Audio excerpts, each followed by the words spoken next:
Thanks, Pierre. My name is Sam Goldstein. I'm the chair of the Libertarian Party of Indiana. I want to give my utmost thanks to Marian University, to Pierre, and the provost, and the folks who approved this at the spur of the moment. We found out that Gary was going to be able to spend a couple of days in Indiana late Friday afternoon, and we were able to put together a fairly large event down in Shelby County for him last night. Thank God the weather was nice.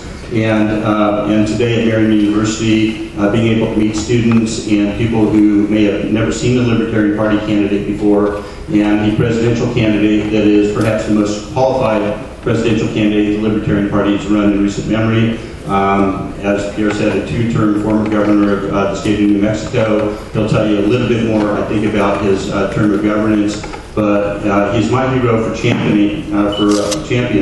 for vetoing over 750 bills while governor of New Mexico, and apparently only a few of them were overturned by the Democratic legislature. And he's been running a stalwart campaign for the Libertarian Party since his nomination back in the spring. I give you Governor Gary Johnson.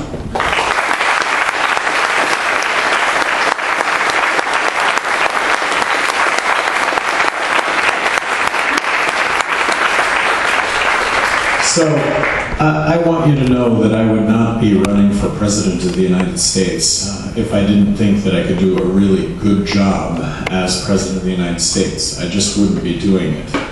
And I base that on my experience growing up, and I'd like to share a little bit of that with you.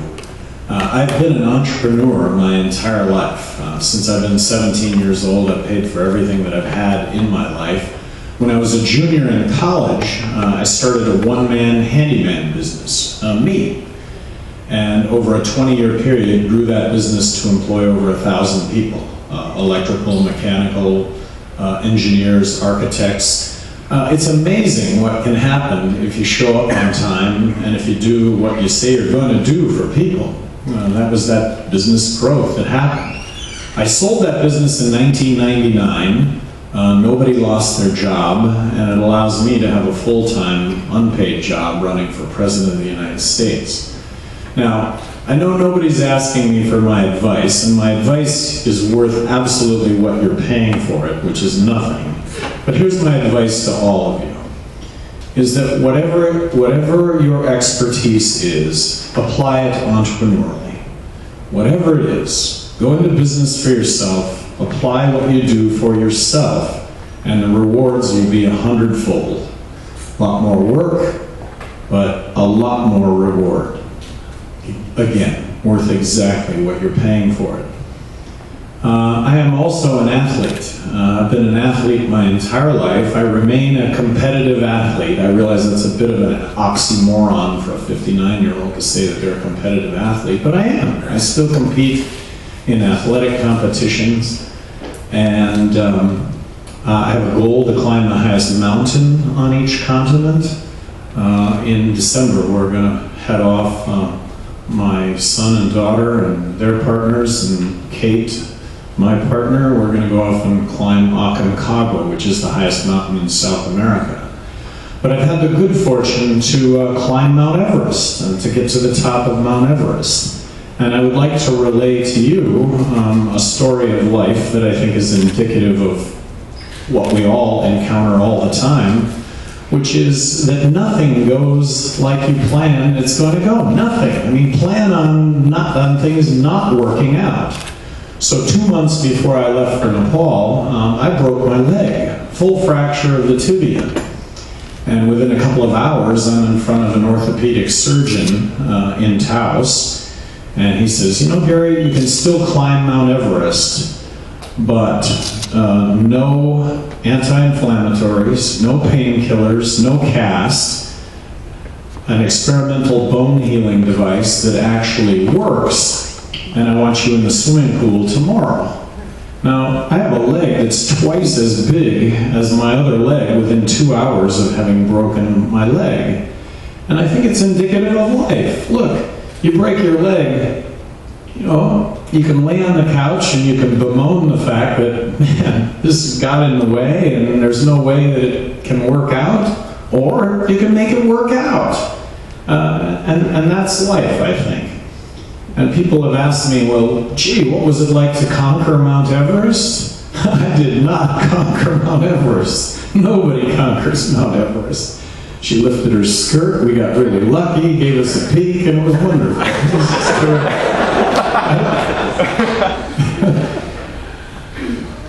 I had never been involved in politics prior to running for governor of New Mexico. I mean, completely outside of politics. I've always thought politics would be a high calling, the notion of actually doing good by others, and I realized doing good is really a debatable thing. But I went and I introduced myself to the Republican Party 2 weeks before I announced my candidacy for governor. John Latuzio, head of the Republican Party in New Mexico, he says, you know, I like you, Gary. I like what you've got to say. We're inclusive. We will include you in everything. You can come make your pitch to Republicans in the state to be their candidate. So come to all the meetups, take part in all the debates, all the discussions. But you just need to know, man, that you will never get elected. That number one, whether or not you get the Republican or not, nomination or not, you know, that's debatable. Come make your pitch. But the state is 2-to-1 Democrat, and you'll never get elected. It's just not possible to come from completely outside of politics and get elected. Well, I got elected, and I would like to think it was based on what I had to say, which was just to bring a common sense business approach to state government. Best product, best service, lowest price. Keep government out of the bedroom. Keep smaller government. Good government. Don't allow government to make decisions for me that only I should be making. Well, in that context, I did get elected, and I did make a name for myself, I think, in many categories, but one of those categories was I may have vetoed more legislation as governor of New Mexico than the other 49 governors in the country combined. I vetoed 750 bills. Thousands of line item vetoes. Only 2 were overturned, so it made a difference when it came to billions of dollars worth of spending, and it made a difference when it came to laws that, in my opinion, were just going to add time and money to our lives, weren't going to make us any safer, weren't going to make us any healthier. They were just going to add time and money. Government telling me what I should or shouldn't do in the bedroom. Government telling me what I could or couldn't do. And really, is that government's role? So, an example. I mean, I can cite for you dozens of examples. They wanted me to sign legislation that was going to quadruple fines in construction zones on the highway. Well, I got to tell you, you know, they post a 35-mile-an-hour speed limit, and if you're driving through that zone at 35 miles an hour under certain circumstances, it's reckless driving. But if you're driving through there late at night, I mean, this is a construction zone that's not under construction. You could be going 100 miles an hour and it would be safe. Well, I didn't want to sign that legislation because I didn't want to quadruple the fine. This is the kind of stuff I did. And the sky didn't fall, the world didn't end, people weren't starving in the streets. Matter of fact, I think the ultimate arbiter on how all these vetoes worked out were citizens of New Mexico that in a state that was 2-to-1 Democrat voted to re-elect me by a bigger margin the second time than the first time. I just think it speaks volumes to the fact that people really do appreciate good stewardship of tax dollars, and I think I delivered on that in a really big way. So over the last year, there have been a poll, there have been a couple studies that I think are really significant. One is they did a poll of all the presidential candidates and the favorabilities of those presidential candidates in his or her own home state. There's only one presidential candidate viewed favorably in his or her own home state, and that was me. And how does that work out in New Mexico? People in New Mexico actually wave at me with all 5 fingers, not just one. And then they did a study on which presidential candidate had the best record when it came to job creation. Well, that was me. And my response to that was the same as it was when I was governor of New Mexico, and that is, I did not create one single job as governor of New Mexico. The private sector creates jobs, but I did create an environment of certainty. I controlled all the boards and commissions. I appointed the heads of all the agencies. I controlled all rules and regulations. And I want to say that rules and regulations got better on a daily basis with just a foundation in common sense. Look, if it's going to cost more money and more time, it isn't going to make a difference in anybody's life other than add time and money, why have it? So I think that that did make a difference, and as President of the United States, don't underestimate being able to control all rules and regulations and create that certainty in common sense.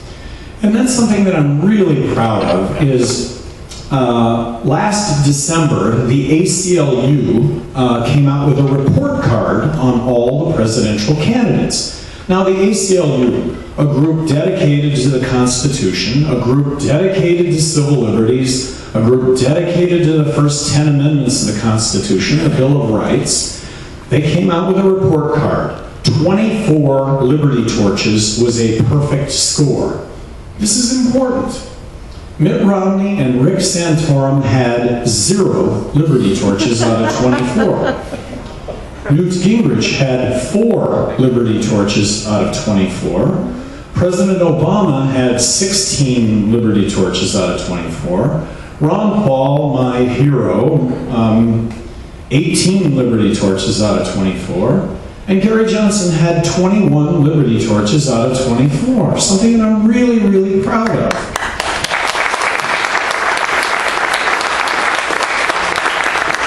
So right now, there are other third-party candidates running for President of the United States, but none of them can make the following claim. I'm on the ballot in 48 states, and I am an official write-in candidate in the state of Michigan.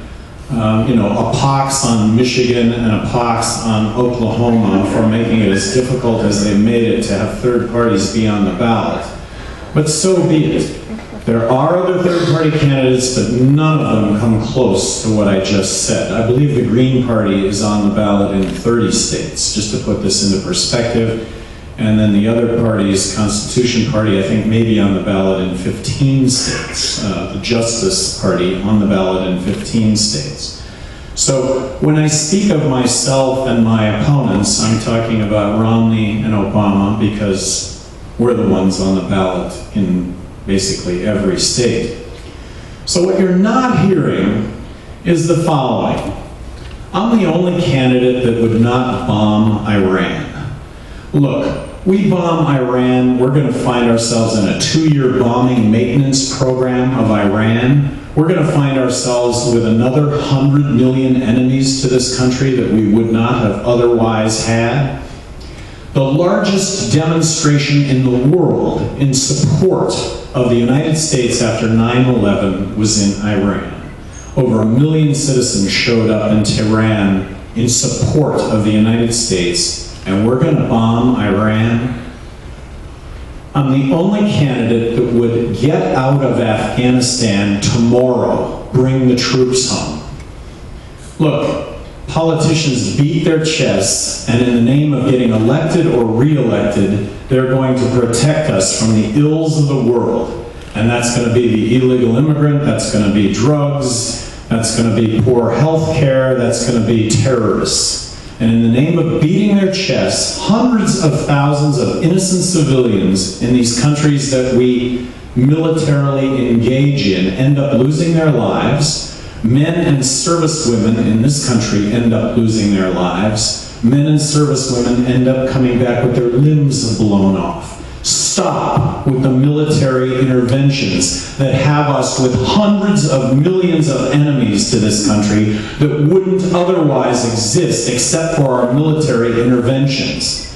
Syria right now, we are funding the insurgents in Syria, and 1/4 of the insurgents are jihadists. Do we not learn anything? Did we not bankroll Osama bin Laden in Afghanistan against the Soviets? How did that turn out? How does our military interventions turn out? They don't turn out well at all, and yet both parties continually talk about militarily intervening in this world, with the result being the unintended consequence of making us the villain worldwide, not the shining beacon on the hill. I'm the only candidate running for President of the United States that believes that marriage equality is a constitutionally guaranteed right, that it is a federal issue, that as President of the United States you take an oath to firmly abide by the Constitution of the United States, and that would be governing under strict adherence to the Constitution of the United States. I suggest to you that marriage equality is a constitutionally guaranteed right, equal protection.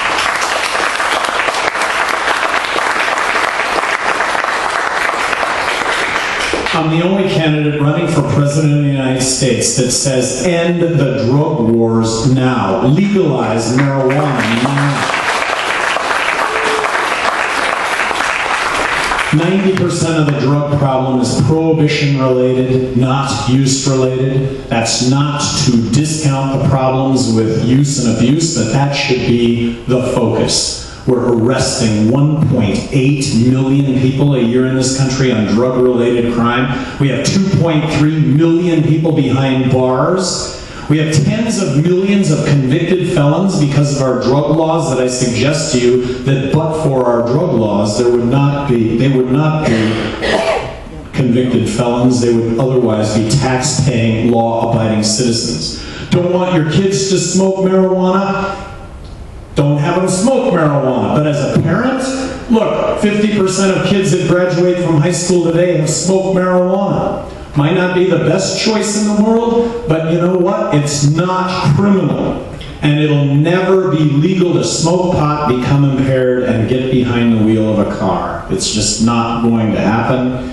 It's on the ballot in Colorado this fall. I think we're at a tipping point on this issue. Coloradans get it.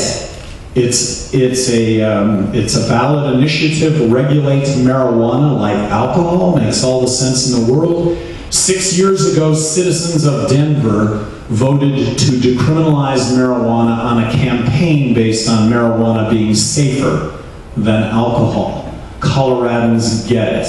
And how's it going to work when it comes to the other 50 states? How's it going to work that Colorado's the domino that falls? Well, when everybody in Indianapolis gets on an airplane to go to Denver for the weekend to chill out after they pass this, it's not going to take long for other states to figure this out. How would it have worked to have had a president that has no aversion to vetoing legislation after 9/11? I would have never signed the Patriot Act. Never.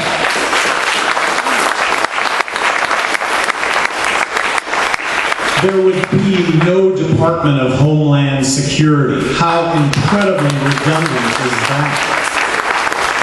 There would be no TSA. I would have left airport security to the airports, to the airlines, to the states, to the municipalities. And I dare say today that airline security would be as safe and less intrusive if that were to have happened. If I'm elected President of the United States and I'm given control of the TSA, which I would be given control because I would be appointing the head of the TSA, I guarantee you immediately you would find airport security to be less intrusive and as safe. I'm the only candidate that would not have signed the National Defense Authorization Act, which allows you and I to be arrested and detained as U.S. citizens without being charged. That's why we fought wars in this country.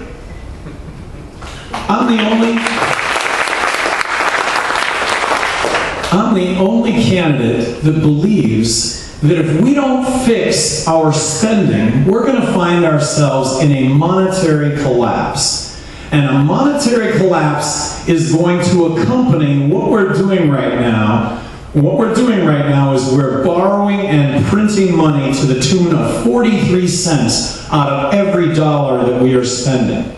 So I'm the only presidential candidate that is promising to submit a balanced budget to Congress in the year 2013. That is a $1.4 trillion reduction in federal spending, that if we don't do this, we're going to find ourselves with a collapsed government. We are going to find ourselves in the midst of a monetary collapse. And how do you cut $1.4 trillion worth of spending from the federal government? Well, you start with Medicaid and Medicare and military spending. That's where you start. And when you've got a debate going on here a couple of weeks ago between Obama and Romney arguing over who's going to spend more money on Medicare, we need to run for the hills. Medicare is a program that all of us in our lifetimes, we end up contributing $30,000 into a program that pays us back over $100,000. And I mean, it's over a 3-to-1 pay-in versus paid out. It is absolutely unsustainable, and it's at the tip of what's unsustainable in the federal government. It has to be addressed. I think that we all recognize this, and yet the two major parties have their heads in the sand over this. I mean, it's like they want us to believe that the Easter Bunny and that Santa Claus and the Tooth Fairy are coming. They're not. We got to fix this ourselves, and we recognize it, and yet we're not even given an opportunity to hear another voice on how we accomplish this. And that it is mutual sacrifice on the part of all of us. They talk about jobs. What does it take to create jobs in this country? Here's what it takes, okay? Boot crony capitalism in the rear end. You know, I'm going to have this deduction, we're going to have that deduction, we're going to lower the corporate rate to this, we're going to lower the corporate rate to that. How about abolishing income tax, abolishing corporate tax, eliminating the IRS, and replacing all of that with one federal consumption tax? In this case, I am embracing the fair tax. The fair tax would be one federal consumption tax. Imagine our lives with no deductions, no IRS, really simplified. Ends up being cost neutral over a very short amount of time. Since it bleeds all existing federal tax out of goods and services that we export, it's the answer to our exports. It's the answer to China.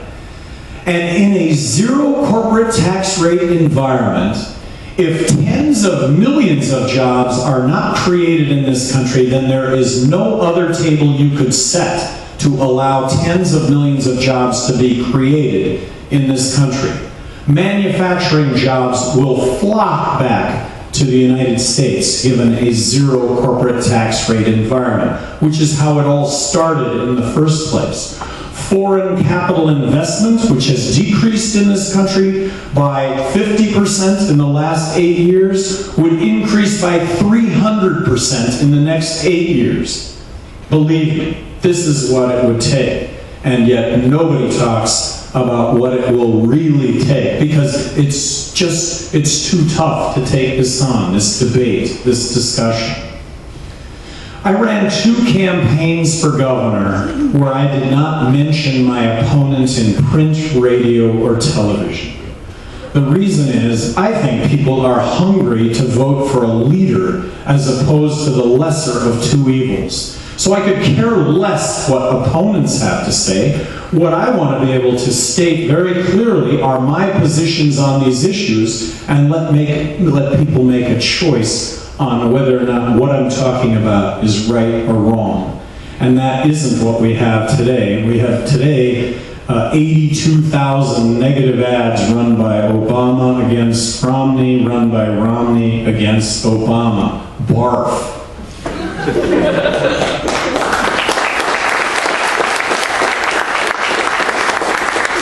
So, a couple of words about my opponents. Not print, not radio, not television. I'm not paying to do this. I'm here with the microphone. Obama. There is nothing that Obama says that I disagree with. Nothing.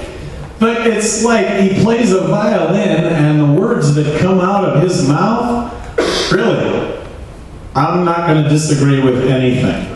It's just that the reality, it's just that the actions that support the words are non-existent. And in fact, the actions actually belay the words by 180 degrees. Who would have believed that he would be the most militaristic or as military intervening a president as we have ever had? Who would have believed when he said, gee, we're going to bring about rational drug policy in this country, we're going to talk about harm reduction kinds of strategies. I promise that the federal government will never crack down on any medical marijuana facilities in states where legislatures or citizens voted to implement these programs. He's shutting down medical marijuana facilities in Colorado and California, and he promised not to do that. And I never believed him that we could balance the federal budget, but even in these debates, he talks about the need to balance the federal budget. He also talks about the need to invest. Well, invest is just continuing to spend, and if we continue to spend, the results are going to be catastrophic. And I suggest to you Romney's not going to be any better, because here's what Romney has to say. Romney says we need to balance the federal budget, but we need to hold Medicare intact, and we need to increase spending for the military. I don't think there's anybody in this room that hasn't finished the second grade and the mathematical equivalencies that went along with finishing the second grade. It doesn't add up. And Romney's supposed to be a smart guy? Romney in the second Republican debate said it's a no-brainer that we should build a fence across the border. I, your speaker here right now, do not have one molecule of brain based on Romney's statement. It would be the dumbest thing in the world to build a fence across the border. And if you think a fence across the border will work, why don't we just build a pilot fence around Indianapolis, and let's see if it keeps any of us in or out of Indianapolis if you want to get in or out of Indianapolis. It's not going to work. So, immigration. How about let's recognize that immigration is really a good thing. We're a country of immigrants. How about making it as easy as possible for somebody that wants to come into this country and work to get a work visa? Not a green card, not citizenship, but a work visa. And a work visa would entail a background check and a social security card so that applicable taxes would get paid. Would immigrants stand in line if the line was moving to get a work visa? Yes, they would stand in line. And the reason that we have 11 million illegal immigrants in this country is because we don't have a moving line. As a matter of fact, the line is stopped. The line is so long that they've stopped standing in the line because you can't get a work visa. And yet they know that if they can get across the border, even illegally, that they can get a job. So let's create that moving line. If we adopt the fair tax, taxes will not be an issue at all, because whether you're a visitor to the United States, an illegal immigrant, a legal immigrant, a U.S. citizen, nobody is going to be able to avoid paying one federal consumption tax. And then border violence, which is always attached to the immigration issue, always attached to Mexico, always the negative stigma. Border violence is a prohibition phenomenon. 40,000 deaths south of the border over the last 4 years. These are disputes that are being played out with guns rather than the courts. Let's get these disputes in the courts. Legalize marijuana, arguably 75% of that border violence with Mexico goes away immediately. We didn't learn our lessons when it came to the prohibition of alcohol, where disputes were being played out with machine guns on the streets. This is a similar phenomenon. Let's address the root of these problems. So another thing that you're hearing right now, and you're hearing it all the time, is, okay, so there's third-party candidates. I don't want to waste my vote. Man, wasting your vote is voting for somebody you don't believe in. That's wasting your vote. The way you change things in this country The way you change things in this country is vote for the person that you believe in. Vote for the person you believe in. That's how you change things in this country, and that's the pitch that I want to make to each and every one of you. I want to make the pitch to each and every one of you to vote for me. Waste your vote. And if everybody will do that, I'll actually be the next president of the United States. And if I'm the next president of the United States, I'm going to make you a promise. I'm going to wake up every single day, and maybe none of what I'm talking about happens, but I'll be there every single day, and I will doggedly pursue everything it is that I'm talking about here, which is what we really, absolutely, totally need in this country. It's not going to fix itself. It's got to be mutual sacrifice, and it's got to occur now. So people ask me too, why are you tilting at windmills? I mean, you're gonna lose. Look, I'm winning every single day. I'm winning every single day because I'm providing a voice here that is going unheard right now. And for those of you that vote for me, when you talk about this years from now, shelves are bare, we're in the midst of a monetary collapse, I didn't vote for these guys. And I hate to think that that's going to happen, but it is going to happen, and it's going to happen sooner than later. I would love to open this up to any comments, any questions, any insults maybe that any of you have. Could you explain the federal tax you're talking about in a little bit more detail? Yeah, talking about the fair tax in a little more detail. I would love for all of you to go and check it out, fairtax.org. This is a proposal before Congress. 90 congressmen and women have signed on to this. What it is one federal consumption tax. So it's a package. And it would be great to debate the minutia of the package, but here's kind of how the package lines itself out. The package is that the 16th Amendment gets eliminated, allowing for the income tax in the first place. So you do away with income tax, you do away with corporate tax, you abolish the IRS, you replace it all with one federal consumption tax. It ends up being cost neutral over a very short amount of time. So if I may use a can of Coke as an example. A can of Coke that sells for $1 today has 23% embedded tax in the can of Coke. That's corporate tax that Coke pays, that's Social Security match that Coke pays. And by the way, there would no longer be any deductions from your payroll check.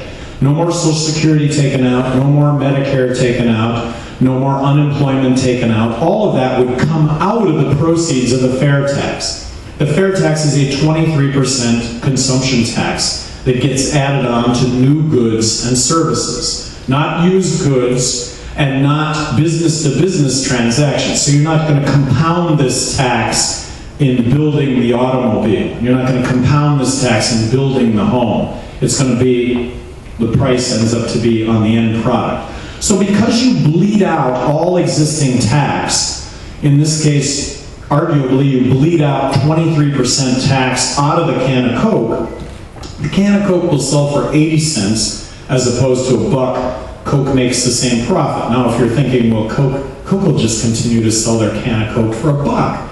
Not in a free market economy. And I'm the free market guy, okay? At least when it comes to cola is very competitive, very free market. The can of Coke will drop, as opposed to healthcare, which is about as far removed from free market as any industry that exists in this country today.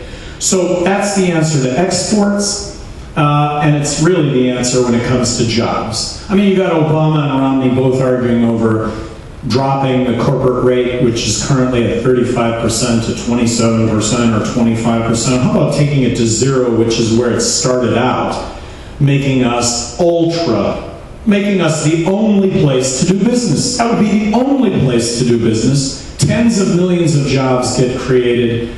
Manufacturing jobs flock back to the United States. We need an immigration policy that encourages those that want to come into this country and work, because there will be so many jobs that will get created because of this. And if those jobs don't get created, then there isn't anything the government can do.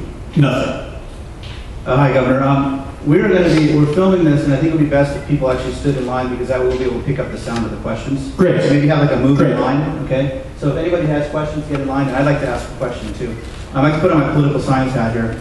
Your economic libertarianism definitely appeals to a lot of people in the Republican Party. Your social civil libertarianism appeals to a lot of people in the Democratic Party.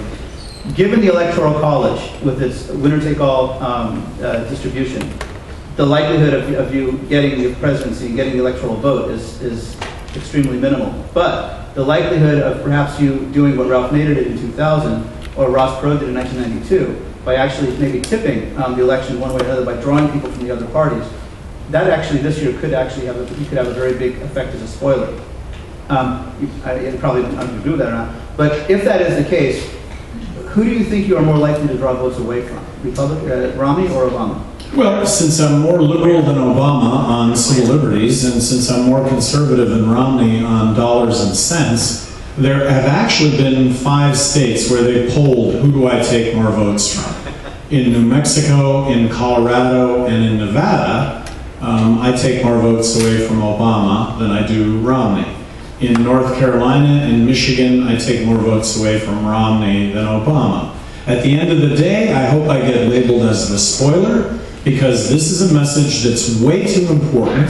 It needs to be heard. And look, I'm in this to supplant either the Republicans or the Democrats. They've outgrown themselves. They become totally ineffectual.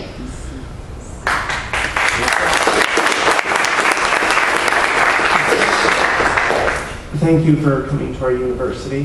My question is, what is your opinion on the objectivist philosophy of human rights as laid out by Ayn Rand and endorsed by a number of libertarians?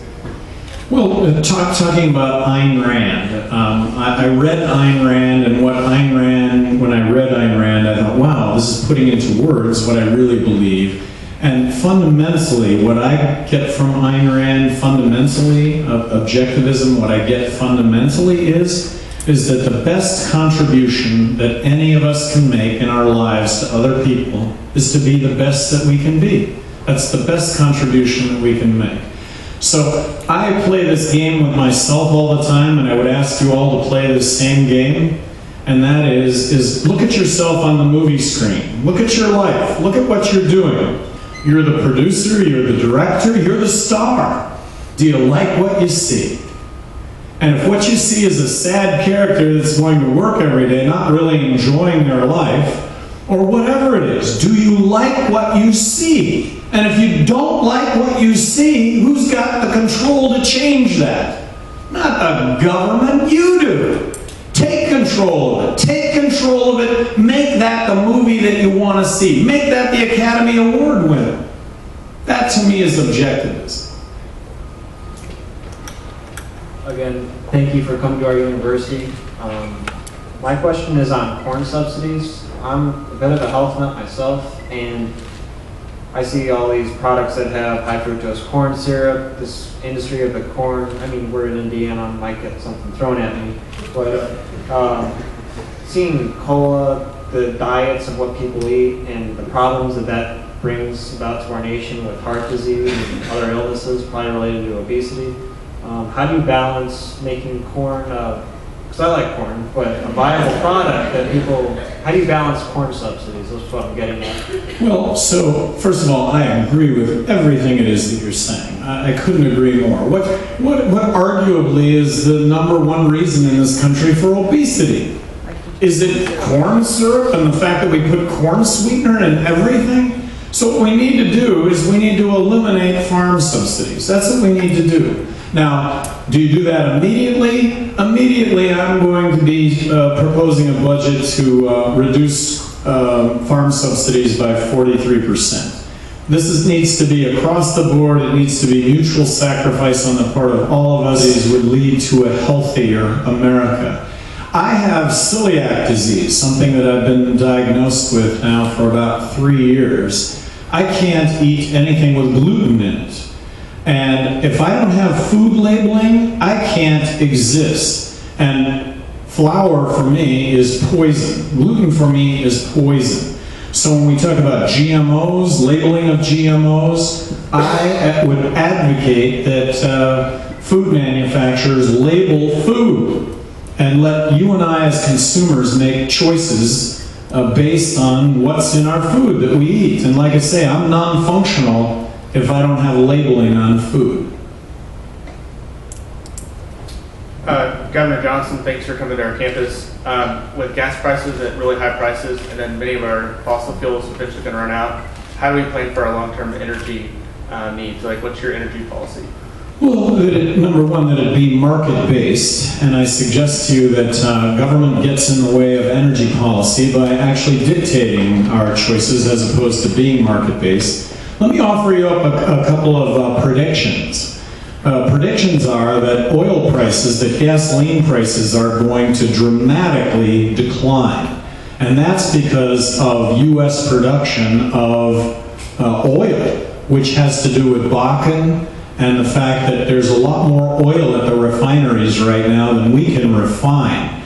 And when you talk about energy independence, North America is energy independent now. North America is not importing any energy. North America, and I'm talking about Canada, Mexico, United States. But this is going to dramatically improve also. So it's oil, it's natural gas, it's renewables. I mean, it's important for a balance of all this moving forward. It's nuclear, but it needs to be market-based. And in a market-based economy for energy, I don't see any nuclear being built because of the liabilities that go along with nuclear.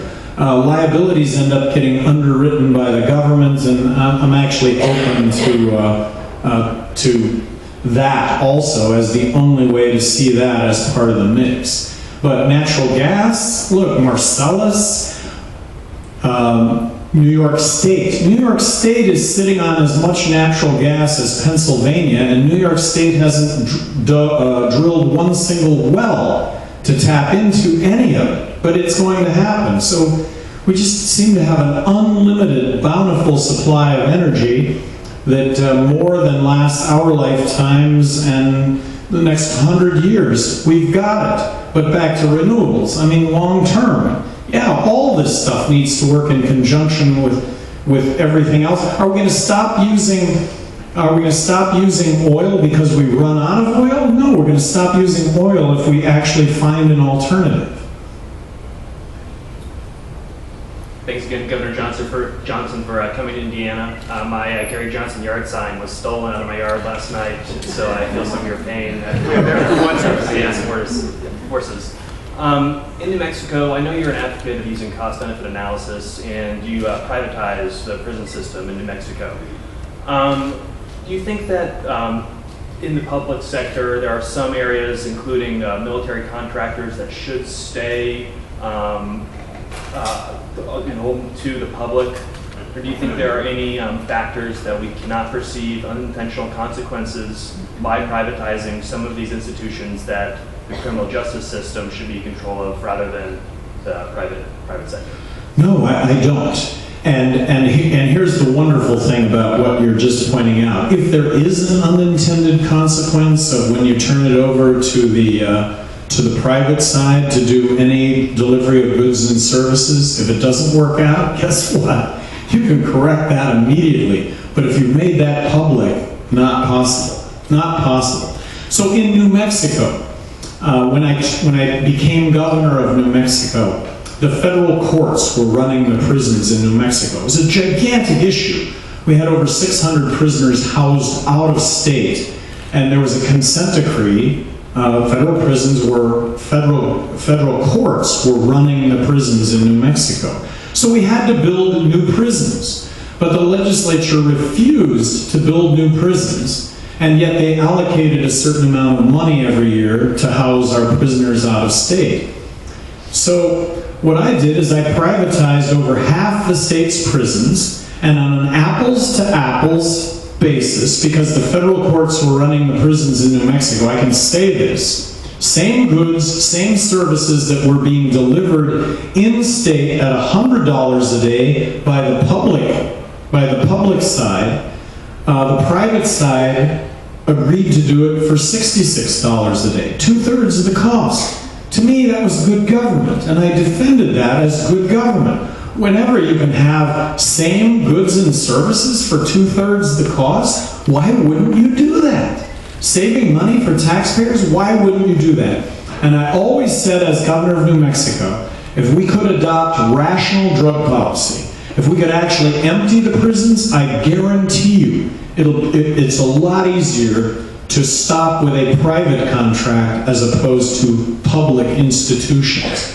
The largest protest against Prop 19 in California last election cycle against the legalization of marijuana was the public prison union.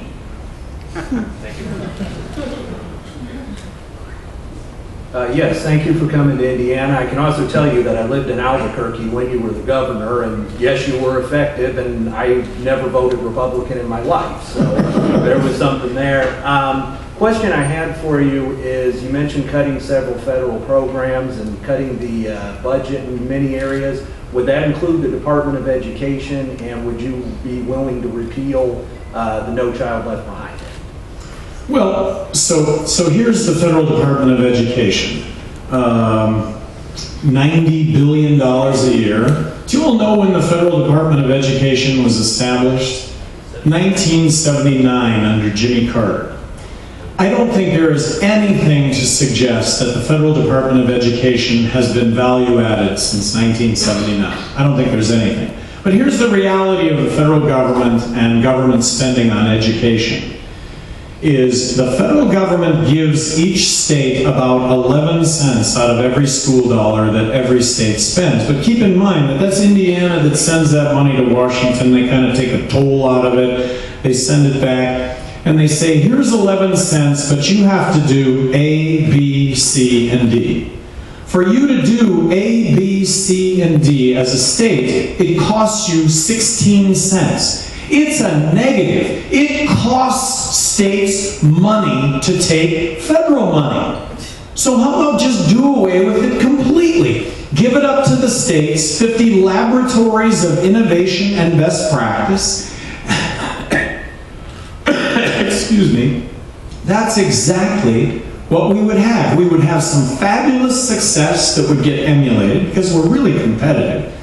We'd also have some horrible failure that would get avoided. But if we had 50 laboratories working on this, I guarantee you education would improve in this country. So back to No Child Left Behind, that's part of the ABCD. Going to give you 11 cents, you got to deliver No Child Left Behind. That's maybe the A of ABCD. Well, to do all these things that you say you have to do, commit to get that money, it costs you more money. So just do away with all of it. Okay, this is fascinating. I rarely have had a chance to talk to a national candidate, especially one who's running for the highest office in the land, who would like to dismantle the federal government that he's going to run. I think that's actually quite fascinating. So I want to ask you, historically, the federal government has been involved in some of the most progressive ventures in American history. I mean, without the federal government, I'm not sure the Civil War and the freeing of slaves would have happened the way it did. The Progressive Era, the New Deal, civil rights. Can you comment about some of those things? The federal government has done some rather extraordinary things, but where do you think you differ on how the federal government operated in times of crisis like that? Well, let's just take civil rights, for example. I mean, the federal government has a role to adhere to the Constitution of the United States. So if you take civil rights, for example, I think that is a constitutionally guaranteed right, that the federal government says, hey, this is not a state's issue, this is a constitutional issue, that to live in the United States, we're all guaranteed life, liberty, the pursuit of happiness. We're all guaranteed that equality, something that didn't exist.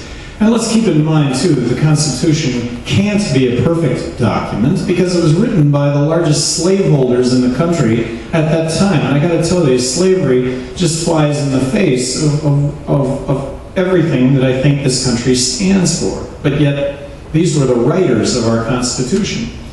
So, I don't know, we could probably go down the list and argue over whether or not government has ever really been effective, or has it been individuals that have driven such incredible change in this country through innovation. Bill Gates, I mean, that's, you know, Al Gore with the invention of the internet, I apologize. I'm thinking exactly right. But, I don't know if it's ever been government as much as it has individuals. And then when you look at a lot of what we might label progressive, are the bills now finally coming due on what free ends up being? Nothing is free. Free comes at a cost, and I'm just going to argue that those costs right now are due. Thank you for coming. As a former displaced worker, I lost my job 4 years ago, and college was my only way to displace what I was doing at the time. I don't qualify for any federal loans, so basically I'm paying for college out of my own pocket, and my wife is a high school teacher, so basically we're paying for public education, for an education from a public teacher's perspective and her income. I believe we have the best education system in the world, even though it gets bagged on by both candidates. We have students that come from all over the world, get their education in America, and then leave. How are you going to free up our education and our teachers to reclaim their classroom? And how the 11 cents, I'm not so much worried as a future teacher, because when I graduate next year, I will be a teacher. I'm not worried about the money.